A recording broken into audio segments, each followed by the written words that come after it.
नमस्कार शेतकरी मित्रांनो, आज आपण या व्हिडिओमध्ये देवेंद्र फडणवीस यांनी महायुतीचा जाहीरनामा प्रसिद्ध केला, त्यात भावांतर नावाची योजना राबविण्याची घोषणा केली। तर या भावांतर योजना आहे तरी काय याबद्दल पाहणार आहोत। केंद्र सरकारच्या सीएसीपी आणि राज्य सरकारने काढलेल्या महाराष्ट्रातील 10 पिकांच्या उत्पादन खर्चात तसेच राज्य सरकारने शिफारस केलेल्या आणि केंद्र सरकारने जाहीर केलेल्या किमान आधारभूत किमतीत मायठी तफावत असल्याचे सीएसीपीच्या एमएसपी रिपोर्टवरून स्पष्ट झाले आहे। त्यामुळे राज्यातील शेतकऱ्यांनी एमएसपी दराने शेतमालाची विक्री केल्यास त्यांना नुकसान सहन करावा लागणार आहे।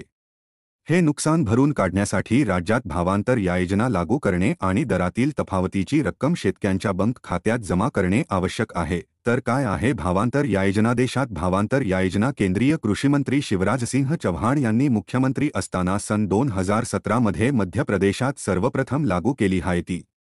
यात त्यांनी शेतमालाचा बाजारभाव आणि एमएसपी यातील फरकाची रक्कम शेतकऱ्यांच्या बँक खात्यात जमा केली आहे।